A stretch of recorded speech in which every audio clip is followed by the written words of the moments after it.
You're listening to the B4evaKool podcast. My name is Rex45. This evening we have Smitty from Smit Shot Racing in the building. What up? I want to thank you for coming on the show and talking about your race experience and riding experience. So, I really appreciate that. So, welcome to the show, man. How you doing tonight? Thanks for the welcome. I'm doing pretty good, man. What about you? Man, I can't complain. You know what I'm saying? I'm trying to beat the heat, but I think I got to embrace this Florida weather, and it is what it is. But It's hot, yeah. Yeah, it's hot, and so I don't know how it is. I don't know how often you ride, and we'll talk about that in a little bit. But I'm trying to figure out like what is a good bike to ride in Florida or in a hot weather mostly. All of them, man. They're all good bikes to ride, man. Dude, There's no bad bike to ride, man. my Ducati's pretty hot, man. I don't think so. They go faster, man. Well, there is that. There's definitely that for sure. But yeah, below 50, you definitely feel it. The heat, yeah. I know what you mean. And we're like on my R6, I've had a Honda VFR, or I've had an Aprilia. These bikes didn't kick off the same heat, you know what I'm saying? But for whatever reason, like the Ducatis, man, they give off a lot of heat for some reason. I've heard that, but have not ridden one yet, so I don't know. But yeah. Take your word for it. Yeah, we're gonna put you on one. Maybe not in August, but maybe maybe in October. Okay, let me know when, man. Let me know when. I'm down. So that's what's up, man. So let's talk about how you got into riding and racing, and you know what I'm saying, and what's that journey's been like, and for you, and as the show go on, we'll talk more. So my passion for bikes started when I was way young, like a little kid, back in Brooklyn, New York. That's where I'm from. So growing up, you see all the older dudes on bikes doing wheelies, having their bike nights on the corner and things like that. And for me, that was cool. That's what kind of, the whole life that I thought was all about bikes. In terms of racing, I had no clue racing was a thing, honestly. Right. Like racetracks, all that stuff. And, in the city, that's things city kids don't think about. We play football and basketball, and we don't know shit about racing at all. So you got a wicked jump shot. Oh no, I'm trash, man. I could block shots, and that's it. I'm just tall for no reason. All right. You listen, Dennis Rodman, man, he made a lot of money. I'm Dennis Rodman. I can't score, but I make sure that that you don't score. So there you go. I'm probably similar to that. So I'm okay. My defense is definitely better than my offense. Right.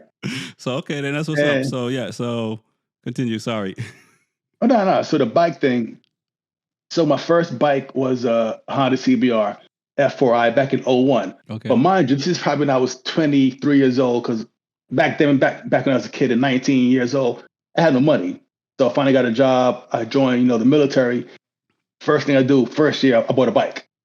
Okay. So started riding, started crashing, doing dumb shit, trying to do wheelies like the guys I saw when I was a kid.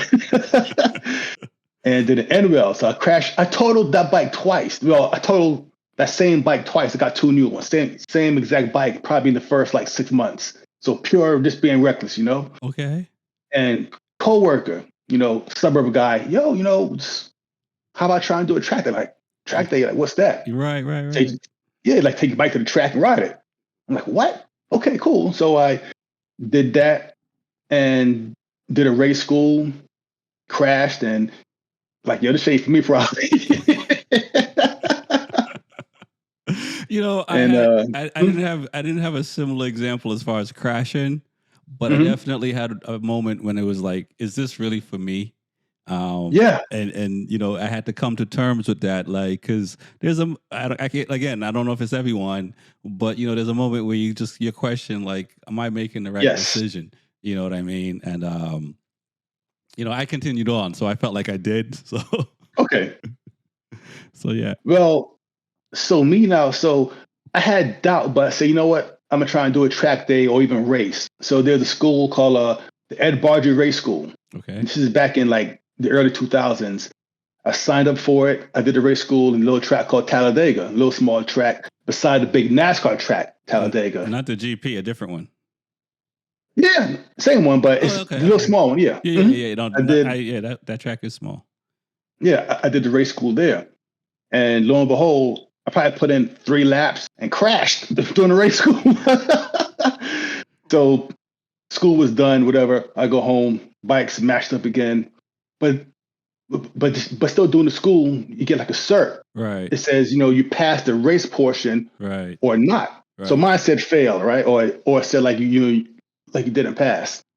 So what I do now, I go home, I scan it to back then you had scanners back then, right? Right. So I put it to a scanner, Yep. then took that file, go into Photoshop, then change the pass to fail, right? Right. So now it says that I passed. So now I'm lying my ass off, right? So then I took that form, my forgery form. That was 20 something years old, just 20 years ago. So right. Don't cheat, kids, but statute of limitation ran out. Yeah, don't do that, So then I sent that form off to CCS and got my actual license now to race. Right. Now, mind you, I have a race license, right? Yeah. But I've probably done 10 laps on the track. That's it. So that's it, the most. Hey, listen, man. Yeah. I've been close to that. So yeah. Okay. So then I moved up to Michigan for a job, whatever. And I signed up for my first race at Gingerman Raceway. Okay. Signed up for the first race, I don't know what's going on. I go there, looking all like, okay, kind of just did the tech inspections, things like that. And first race, I crashed in the first turn. That was it, man. So my race career was real short, I gotta ask though, are you crashing the same way all the time, or is just like one side is a low side and a high side? And they were all low sides. Okay. No high sides at all. But it was like just me just not knowing how to ride on the track. I'm sitting up, mad upright, trying to turn my whole body. It was horrible looking. You know what I'm saying? It was just ugly. So that was that. And my kids, like, what? I got 3 kids at home. Like, why? Right. So then my kids, my son was around 6, 7, 8 years old around the time. He got a dirt bike, got into that. Then I became a track dad. So it was just cool seeing my kids ride. And I enjoyed that, kind of put the whole riding thing, behind myself. I rode dirt bikes with them, but that was it. So then as they got older, they kind of had their own lives, their own friends. My son, he's in the West Coast now, doing the military thing. Daughter's in college on campus. And my youngest daughter, she left for boot camp like last month. So I'm like kid free. Right. So a couple years ago. So riding with them, I didn't hear you crashing. You didn't mention anything. Oh, not at all. I was going slow. I was going real slow back then. So I was just putting around with the kids. Yeah. So no more crashing. Right. But probably 2 years ago, I'm like, yo, my kids are like grown. They don't need me that much. I'm getting back into it. So I bought a bike, 600 RR. Okay. For like the first 2 months, I rode on the street just to get, the bike feeling back up. Yeah. All Hondas. That's it. You ride ready. You know what I'm saying? So got my 600 RR, rode around for like a month or 2, but the most on the street, just and being safe. You know what I'm saying? Not speeding, doing dumb shit, right? Right. And I did some track days. I did a couple of race schools, the right way. I did California Superbike School, levels 1, 2, and 3. Yep. And then I did race school Europe with Troy Corser out in Spain. Okay. And that's pretty cool also. Yeah. And probably that year alone, 2021 or 20, I forgot what year it was. I probably did 10 track days that year. Wow. And I felt, way better, confident wise, learning how to ride, the right way. So then I got. It's funny how being older, you make, sound decisions. Way better choices. Yeah. Because I'm 47. So. Yeah. So I got my license through Vera. And I started racing back then. So now I'm here racing with Vera, novice, and that's it. So here I am. No, I've seen guys and probably gals that, have gone out, crashed once, and that bike is in the garage until they decide to sell it. You crashed a few times, a lot. You still got your kids into riding and stuff like that. So you still pretty much stayed on 2 wheels. Like, for you crashing, did that deter you much, or maybe just you didn't go as fast with around the kids? Nah, the crashing part was more so money, because you think I was an E3 back, probably making 19 grand per year back in the military. Right. So I couldn't afford to fix it. Right. Because you crash on the track with a street bike. Right. It's on you. There's no insurance. You know what I'm saying? So So I was like, now I'm broke, man. So it didn't work out too well, Got you. money wise. Right. Now, what has it been like for you getting back into the track and now doing it the right way and stuff like that? Is it, I mean, granted, you did some races back then, but was it enough for you to remember going back out now, or is it just kind of like completely new for you when you went out? Totally new. Because back then, I had no clue what I was doing at all. Zero clue. You just out there riding by the seat of your pants. But now it's like I have better training through the race schools and like even back then, there was no YouTube. Right. Because YouTube is a whole lot of info. Some good, some bad, but you just pick and choose, what you want to learn.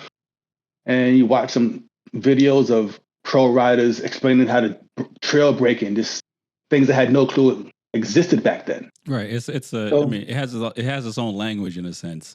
Yeah, it does. It does. So you definitely gotta immerse yourself in it. Yeah, so it's a totally different experience now than back then. Right. Now, what has the competition been like for you? Getting out there and stuff really, like that. Man? Do you find yourself? Well, in more senses, do you find yourself that you're being more competitive, or do you are you just because some of us are out here just to just do the laps, have some fun, not necessarily care where they place and stuff like that, and just really appreciate that. Others are they're trying to win titles. Okay, so to say I'm trying to win a title, being realistic, I can't because I'm a novice, but I'm a mid rider to the back of the pack rider. Right. So there's no title for me back there at all. But yes, I do want to get better each race.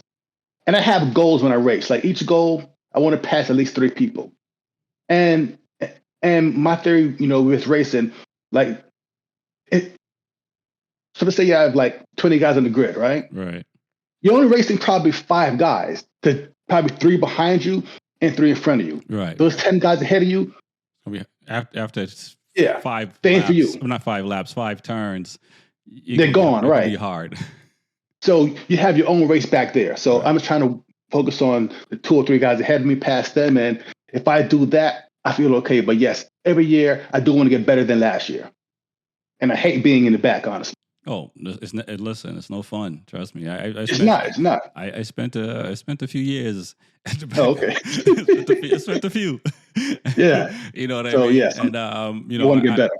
I had a when they talk about going from one bike to the other, it's a big difference. And as we were talking off here about about the heat and stuff like that, for me going from a twin to an inline 4 took a while to get used to because I wasn't used to revving at 14,000, 15,000 RPMs and stuff like that. On the twins, 10,000, you're banging through the gears. That's, you know what I mean. Okay. And so for me, it took a while to get used to that, and not just the characteristics of the engine and stuff like that. And so so for a few years. Definitely, you sat at the back, and then I got into an accident, and so on the track, on the street. I got an accident on the street, like the day of the track. I was supposed to go racing that weekend, and so I spent 9 days in the hospital and stuff like that. So then that also getting back to form took a while. So I also had it was probably like almost close to 4 years of hanging out in the back before I could find my feet.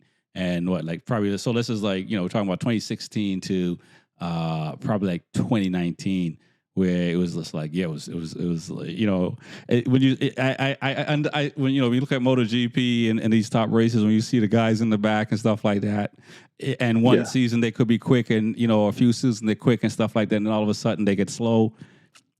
Sometimes it's bike, sometimes it's injury, sometimes it's psychological, but it's like after going through that, it's just like, you can have a bad few years of sometimes it's you mentally, sometimes it's the bike you're trying to sort out because it just doesn't feel right and stuff like that. Man, but 4 years though, nah. Yeah, no, it was it's a long time, man.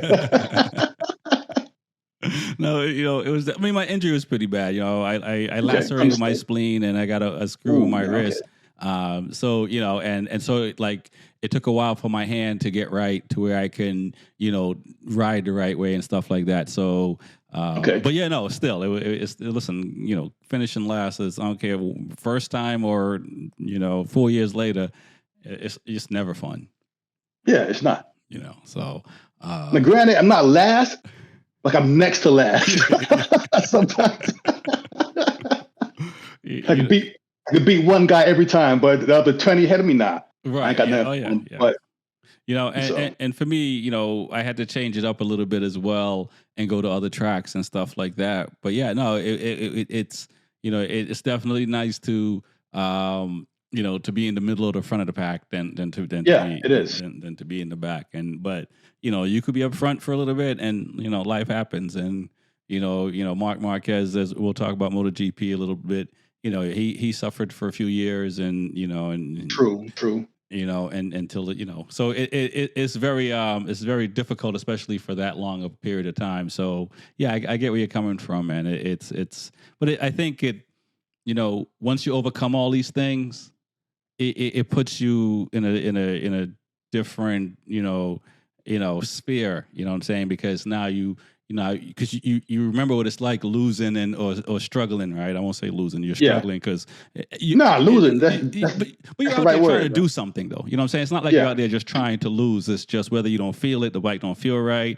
You don't. You know what I'm saying? But I don't think when you're out there. Well, in my case, when I was out there, I wasn't like, oh, I don't care. I'm just gonna hang out back here. You know what I'm saying? It just, I couldn't. I didn't have a rhythm. You know what I'm saying? So my rhythm is off also. But with me, what I realized that I need a race to get better, because so with track days, right? Yeah. I go to a track day and I ride hard, feel like you got a gun to your face, you're just on the gas and braking hard, and you feel like you're going fast, right? Right. And my lap times stay the same. But if I'm in a race, I always set my best times in races because I need like somebody to chase. Right. Yes. Yeah. Well, and then also, you go ahead. Yeah. Now, then also there's a different mindset with racing and track days, honestly. There is definitely. I guess I'm more of a racer mindset because I've only done like 4 track days, in the 12 years of racing. Wow, that's it? Really? Okay. Yeah, no, I've been mostly. I started at the racetrack and was racing. Just been racing after that, and I might have taken some classes at Penguin on the day before the race weekend kind of thing, but I'm racing that weekend, and it was only till like 2019 is when I started doing track days. Gotcha. Yeah. So and now I'm doing more, and now obviously I recognize how more important they are because you can't practice, and it's harder to practice in a race. It's impossible. Yeah. So for me now, it's like I am doing more track days because that's where I need to get better and stuff like that. But yeah, no, for sure, it is a different mindset, and I didn't realize how much of a difference it was until I had Eli Block, who races in Motor America, but also club race, and for him, he's like it's difficult for him to do both because he can't race like he races in Motor America when he's at the club because we don't race like that. Right. You know what I'm saying? So for him, it's like trying to make that transition. I'm not saying this, I hope I'm not putting words in his mouth saying it's hard, but he just pointed out like, yeah, there's a difference because, if there's an opening in Moto America, he got to take it. If it's an opening in club racing, but it ain't really, you don't know how you're going to turn out on the other side, you might wait till, there's an opportunity where it's much safer. You know what I mean? And so, getting your mind to that point to be like a killer is different because you can't have that. You can't be a killer in club racing because we're all out here just trying to have fun. No, I disagree. Okay. Why not? Right. My thing is, if you're in MotoGP, Moto America, or let's say Wera, you're trying to win a race. So why can't you be a killer? Well, if there's a small gap, why not take it in either class, in either level? Because if you aren't taking that, then why be out there? Well, I can only speak for myself, right? Because for me, there's a lot of times I could pass people and I don't in the corners because, I want us to go home at the end of the day, right? Understood. And so for me, that's that reason. Now, if I know I can make that space that's there, then I'm gonna take it. You know what I'm saying? If I'm 100% confident in what I'm doing, I'm taking it. If I'm unsure, I'm not gonna gamble. I guess that's the difference. You know what I'm saying? It's like. But that's every class, though. You should have things that way. For sure. If it's unsafe, don't take it, right? Right. You should, but there's some people that are riding outside of their skill set. right? Okay. Right. So that's those more like if you're riding within your skill set, then chances are you're always gonna unless obviously we're not perfect, right? But for the most part, we're always going to do the right thing if we're riding within our skill sets. Is when we start to get that 95% of our skill set, 98 to 100%. Now our consistency comes down, right? Okay. You know what I'm So saying? my last race, I was riding probably a little bit like out of my skill set last race because I ran off the track twice. So, but luckily I ain't crashed and I ain't make anybody else crash. Luckily, so but I ran off twice. Yeah, so that's all I'm just saying. So that's, but I get what you're saying, but you know what I'm saying, like I said, for me, the risk versus, and again, I can only speak for myself, and that's why I'm down into the RC 390 class, the smaller classes where it's just less of, it's less of, I don't, I'm not gonna in the middleweight class at the the big class, people are gonna come in, and if you give them an open, they're taking it. You know that, like that's gonna happen. So, you know what I mean. So, but yeah, it's different for everyone. I think if I was a lot younger, I'm not going to be speaking like I'm speaking right now. If I was in my 20s, I'm a killer regardless if I'm racing an old lady down the street. Right, right. And not saying that I'm a killer, but if I see any kind of gap I feel I could take it, I'm gonna try. Right. And it could be a little sketchy, but we're racing. And my thing is, if you don't want to take those passes and you want to be, like too cautious, then do track days. Right. Well, yeah, there is. You enjoy riding, well, right? There's that, but you're just gonna take. You're not gonna gain a position, right? And you might lose a position because somebody's hunting you down too, right? So yeah, and it happens. Yeah. So but you know what I'm saying though. So it is. I think I think that's the level of racing that's different because for some folks it is, and I don't necessarily want to say they're always on smaller bikes, but the people that don't want to necessarily get tangled up are usually on the smaller bikes, and the people that don't necessarily care, but want to be in that position, they're generally on the bigger bikes, and I see that on race days and stuff like that. Understood. Okay, fair enough. But at the end of the day, don't get me wrong. If I'm feeling it, I'm going for it. So, but I'm not. Hey, I'll tell you what though. Say again. No, go ahead. No, I said if I'm feeling good and I'm going for it. You know what I mean? Like that's definitely a given. But I'm not gonna, like I said, I'm not gonna take someone out or want to take someone out in the process. But if I'm feeling it, I'm gonna make the right decisions anyway. So, gotcha. But but that also took a while to get there because, like I said, I was in the back for a while. So even passing people and pushing to that's also, I mean, it's, for the last few years, I've done decent, winning some championships and stuff like that. But it's still like, there's definitely like, I need to pass people sooner because obviously, like you say, if you don't pass, you're stuck behind people, and then you're fighting with people in 6th, 7th, 8th, where you probably could be fighting up front, but just because, in my case, not taking those opportunities when they're there. Now it's taking me another lap because obviously you can't pass in every turn. You know what I'm saying? So there's turns. Yeah. That you can. Oh, you can. I said I could, but in my mind I could. Okay. Well, let me stop. I'll give you that. If I get banned for racing. If you can, if it's every turn, man, that's very good. All right, maybe not every turn though, but because I was going to say, man, every turn, that's pretty, like, man, and don't get me wrong, I'm pretty sure, like, MotoGP, Motor America, all these high skill level, I started riding late in life, so if I started riding, I'm saying, it would be different, but yeah, I'm pretty sure there are people who are skilled riders that they can pass whenever they want to pass, especially on the club racing level.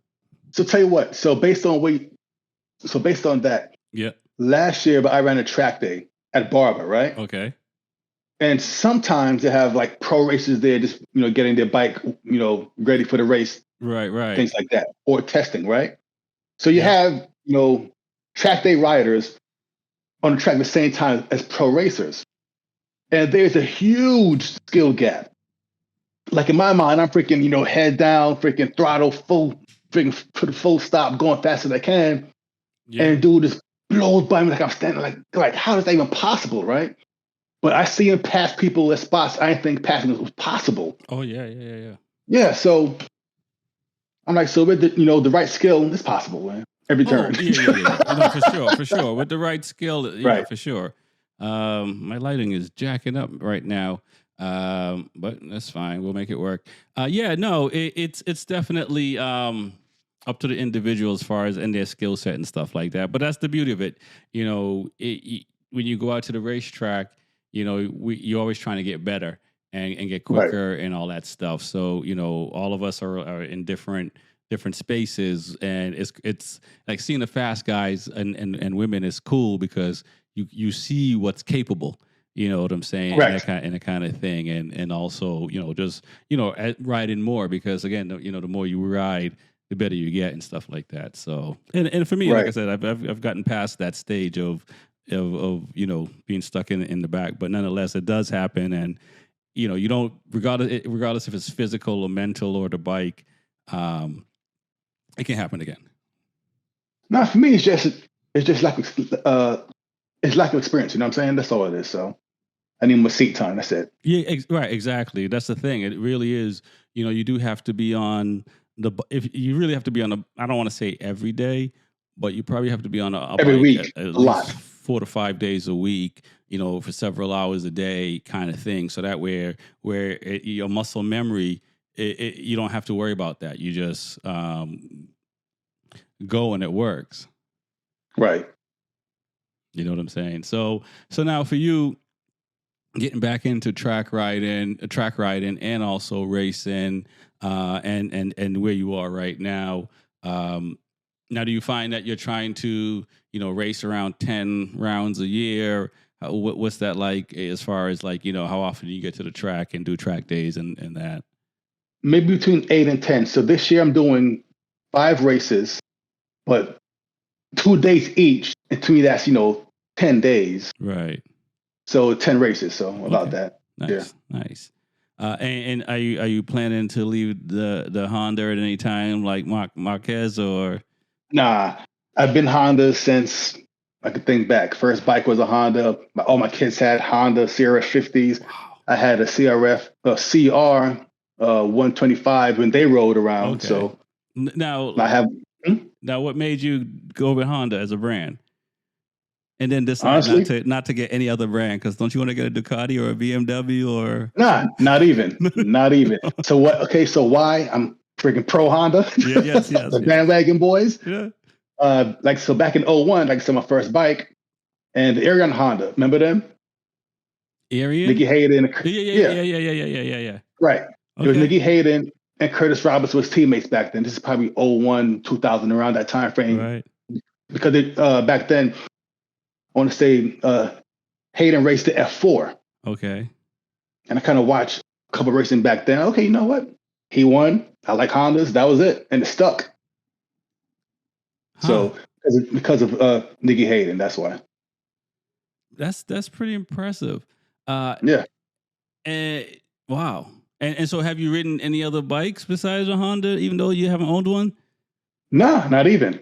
Okay. I never rode a Yamaha, Kawasaki. But you know what? I'm lying. Man, this is a funny story now. So back in the military, right? This is before I got my bike. Yep. I learned to ride on like a Honda Shadow, right? Little small, I think it was like a Honda Shadow, like it was like a real small bike, but it was easy to ride. And first time got on it, gave it gas, went, and this ain't hard to ride a bike at all. And so now I rode around, the base a little bit for like 10 minutes, gave dude back his keys. Mm-hmm. So now, like in my mind, I can ride a bike.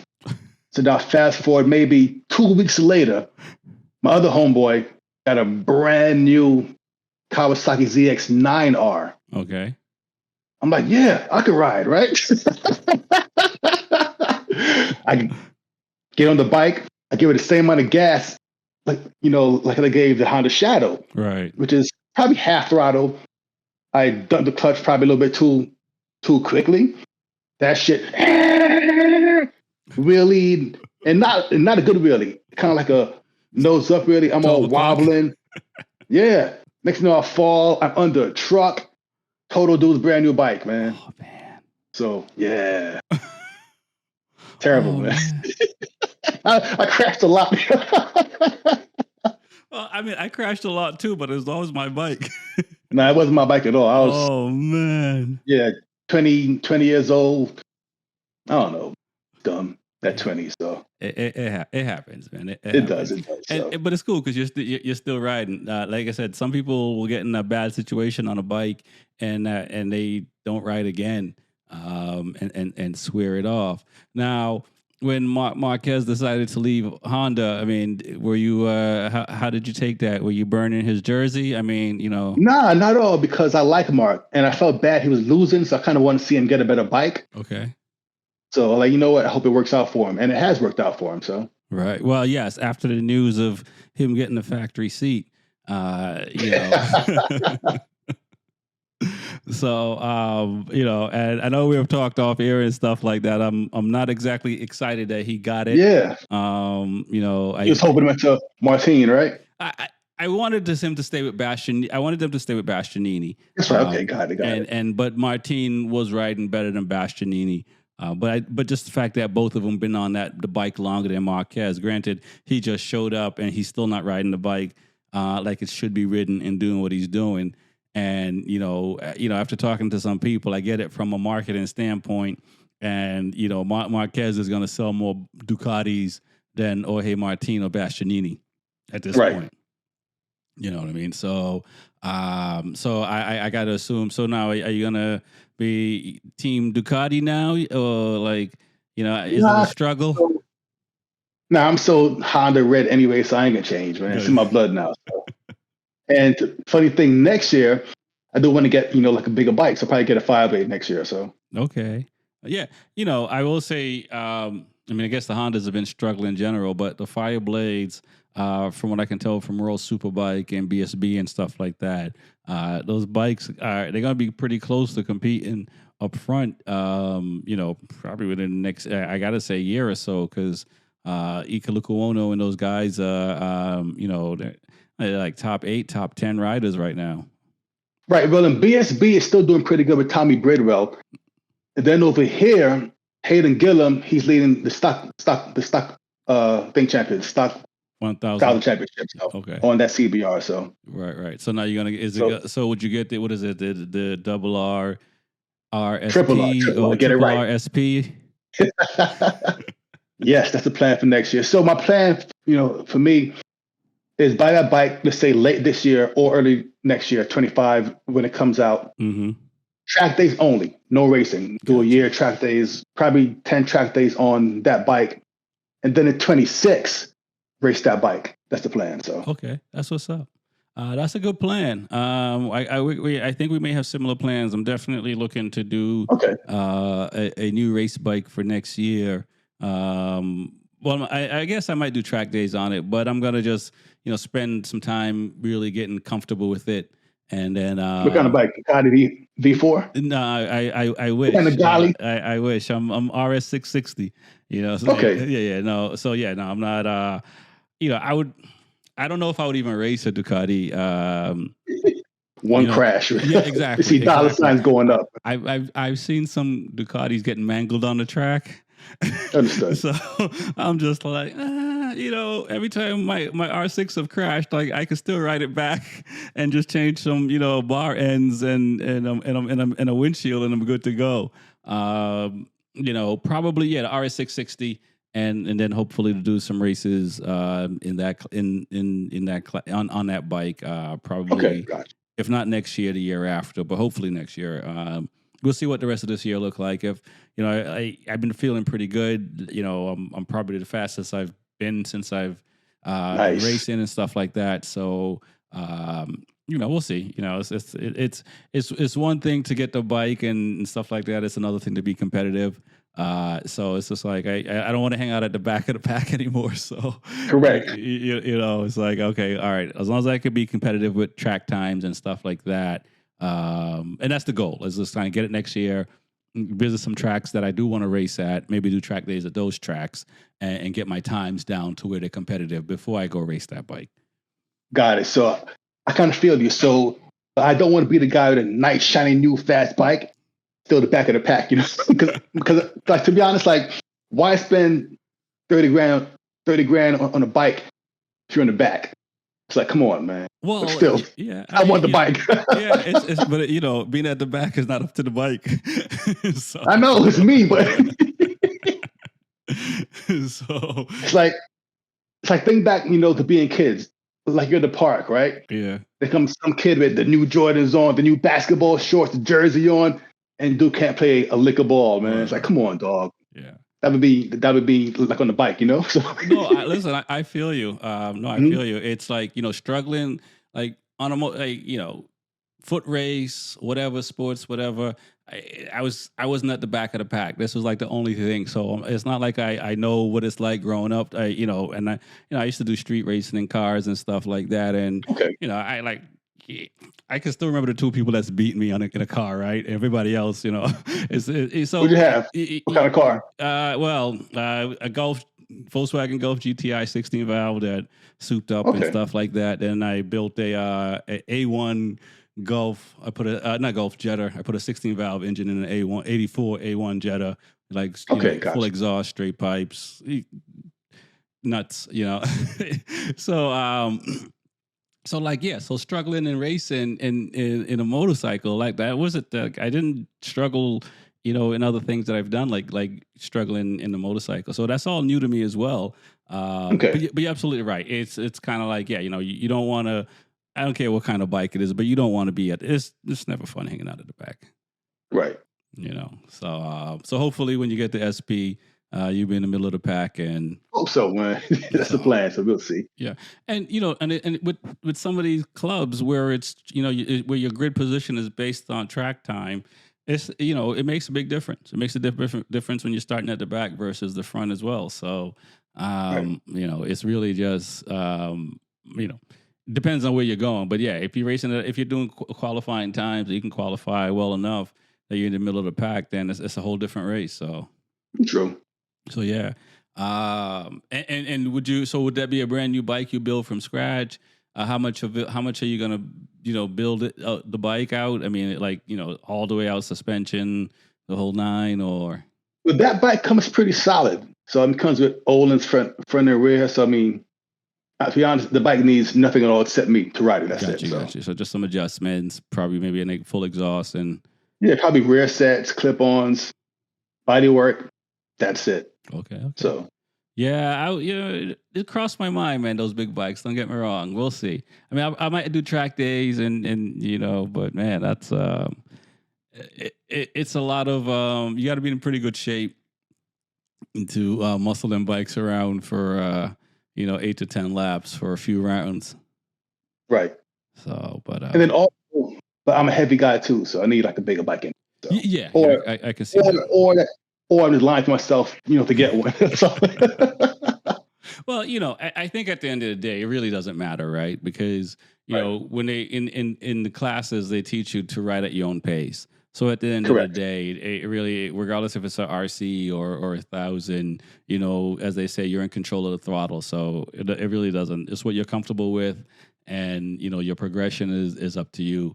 As I think, as long as we're out there riding and racing, that's the biggest part. Because at the end of the day, when the day's over and you're packing up and you're riding home, you I can't speak for everyone, but I'm thinking about my weekend and Right. and Okay. you know what I'm saying, and having fun and looking forward to the next weekend. What I'm saying, that I can go Likewise. back out. So I think at the end of the day, that's what matters the most. But when you're winning, obviously that's icing on the cake. Got it. So nice. Wow, Honda forever. So now let's talk a little bit more about MotoGP. Jorge Martin, he went over to Aprilia. Yeah. What do you think is going to happen? And I called that. Remember, man, last week. Yeah, you did call it. Yeah. It's interesting because I was talking to one of my buddies earlier, and do you think Martin jumped the gun and signed into Aprilia, or he already knew that it was going to Mark and he just needed to go somewhere else? I think he knew it was going to Mark anyway. Because what happens, let's say the past couple of days of Mark signs here and he signs there, I'm pretty sure in the weeks prior, they knew anyway. Right. They know things way before we do. So say he jumped the gun. I mean, and you got to think last year he thought the ride was his. Yeah. But Thing got it. Bastianini got it. Right. So then he gets, you get passed over twice by the car. It's like, you know what? Fuck you guys. You know what I'm saying? I'm out. Yeah, I think so. And it's I don't know how quickly he's gonna get up to speed on that bike. I mean, granted, and the season is still pretty early. We're not even halfway through the season yet. Do you think that's going to affect his psyche at all? Do you think he's going to just be like, whatever, I don't care, I'm not going to give these dudes a title and just kind of just phone it in? I don't know. Yeah, I don't know. Good question. I mean, you have nothing to lose, right? It could be grudgmental. You could just disgruntle. Like, why do I want to give them a title? I mean, granted, he's hurting himself, but he is. And to be honest, but it kind of goes back to our talk. Well, this same talk now, but let's backtrack 20 minutes. If you're out there in your mind, you're trying to do the best you can. Right. You aren't holding back, right? And it's hard to hold back. It is. So I don't see him saying, yeah, you know what, being that next year I'm not here, why let them win? No, I'm trying to win for myself, not Ducati. Right. But what about the risk? You know what I'm saying? Like, okay, I know do you think he may want to save his body for when he gets on Aprilia where he got a 2-year deal and possibly options to be the guy for, until he decides to retire? Or you really, or he think no matter what, he's just going to lay it on the line and, if anything happens to him this year, he'll just deal with it at the end of the year? Lay it out, because that's a racist mentality. Okay.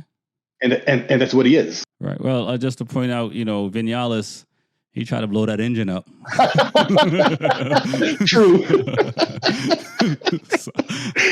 Yeah, I guess, man. I'm just saying. I remember that. He got fired.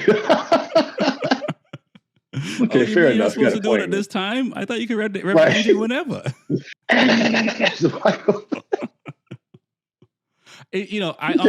don't think he was trying to destroy the engine. I think he might have just been mad and just twisting the throttle out. I don't know, man. I remember as a kid, on BMX trying to get certain things, and I couldn't do it, and I'll just let the bike go, just let it just crash or whatever. You just get fed up type of thing. Not necessarily saying, "Oh, I'm trying to destroy my bike, so I never use it again." But you were a kid. Yeah, he's a grown man. Yeah, well, he's a kid. He's a kid. He's just now 27. Nah. He's like 24, 5 when it happened. Still, we're just at Okay. Yeah, he's still a.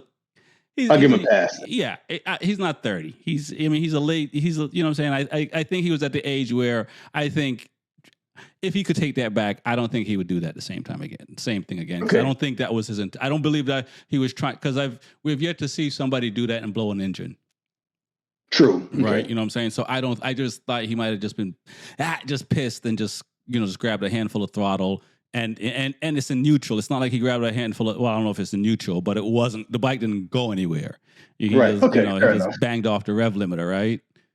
Kind of like road rage almost, Yeah, exactly. You know what I'm saying? Okay. So, but he never came out and said he was literally trying to destroy the engine. They just said, hey, he was trying, that couldn't destroy the engine. So, which, you know what I'm saying? Like it, as much as those guys are banging off the rev limiter anyway. Okay. Right. Fair enough. But that. Yeah. So, so that's all. I just wonder because, I was talking to, one of my other friends, he was just kind of like, well, they probably signed Mark because, the 850cc bikes is coming. So it's going to be a new, bike anyway for 2027. So Mark probably got a good 2 years in him. Not necessarily like he's going to stay with Ducati for 6 to 8 more years, being 30 and stuff like that. So it's I don't know if they'll ever say why. Maybe later in years they may talk about what happened in 2024 and why they chose Marquez over Bastianini or Martin. But you got guys 1, 2, 3, and 4, and you're saying, okay, I'm gonna take the guy that's number 3 over the guy that's number 4, and I'm not gonna take the guy that's number 2. It's like splitting hairs. Okay. You know what I mean? But like I said, I think the lack of loyalty on Ducati's part, and they have shown loyalty in the past. So I'm not going to sit here and say they haven't. But it's like Bastianini, I believe, up until this point, I think he rode well enough to still deserve that seat. But maybe, like I said, Marquez probably offers them, like, there's a lot of Hondas out there, and I'm pretty sure Marquez had some doing with selling some of those Hondas. And I think, Ducati probably want some of those sales, I think. True. So I can see that. Because my thing is, those guys are in it to make money, the companies, right? Yeah. Go ahead. And my theory, it's made two ways: through race wins and popularity via your riders selling bikes. And I think Marquez brings that much of that part to the team. So, Correct. So I think, from a business perspective, it makes sense. Correct. And speaking of businesses, you do also have a school that you're offering to young folks that are looking to get into riding. You want to talk a little bit about that? So that school kind of goes back to my thought process of how I learned about bikes. So back when I was a kid, I just saw guys having fun on the street, being reckless, right? And I thought that was, that's what bikes were. But dirt bikes and little kids on 50s, to me that was something I never thought about. So basically, my kids rode when they were younger, because later on I got a better job and got them dirt bikes and had a whole lot of fun doing that. And I'm trying to bring that same thing to kids now. Right. Kind of, because for a kid to ride a bike, it's expensive. You got to buy a bike that's probably going to be $1,000 for a used one nowadays. Right. You got to buy the helmet, the gear, the boots, all that stuff.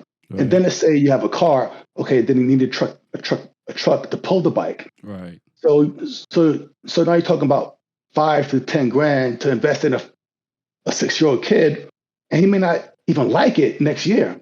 Oh, listen, I got instruments that my daughter doesn't play now. Right. So my thing is, I have the bikes, I have the helmets, the gear. So you bring your kid who, to come to my, environment to ride. I'll show them how to, use the brakes, use the throttle, turn, and use your eyes, and show them how to ride a bike. And then you just go home. And it's, and like, you aren't spending $10,000, you spend a couple hundred, and you get a full day of riding and coaching by me and my staff. Nice. And so that's the smush. Go continue. Go ahead. I was going to ask you, how can people find you and get in contact with you, which is the same as find you? Oh, my website, smithshotracing.com, and or Instagram, Smith Shot Racing, same thing, and that's it. There you go, people. But the only thing, it's local to, my area, which is Atlanta. Right, that's where my school is at. So for the folks in the area, definitely reach out to him, because that's awesome, man, because that is a big problem. I think that if, there was more opportunities for kids in the inner city or inner cities to get bikes or get their own bikes or get a bike and go play in the dirt or go play in a safe space, there'll be less young kids on the street riding, because, they'll wait till the weekend and go riding because they know they're going to have more fun. Correct. And so, that's pretty dope, man. And hopefully that's something that can spread, across this country for sure. Yeah, I'm trying. So, my thing is just trying to build a passion to these kids that I had when I was a kid. Right. That's it. So nice. That's pretty dope, man, for sure. Now, is that something you do kind of like all year round? Is it over the summer? Mainly during spring, summer, and fall. Okay. I take a break because it's cold. Right. Some kids don't want to ride when it's cold. So spring, summer, and fall, basically. The kids in Boston are like, we'll come down in January. Right, I know. So that's it. No doubt. And it's all dirt bikes. Oh man, that's what's up, man. That's a good idea, man. And we'll continue to try to spread the love here, because, like I say, it's needed, and it would be nice to see local officials and mayors and stuff.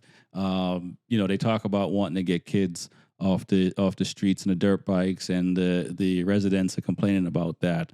And the easiest thing is just build a dirt bike park, build a small track, you can get EMT. There's plenty of grants out there and stuff like that. Right. This could be in a year or two, the streets could be quiet in the summertime, and kids are having a ball. That's the plan. So definitely. Well, man, I want to thank you for coming on the show. I really appreciate it. Keep doing what you're doing, and hopefully I will see you at the racetrack.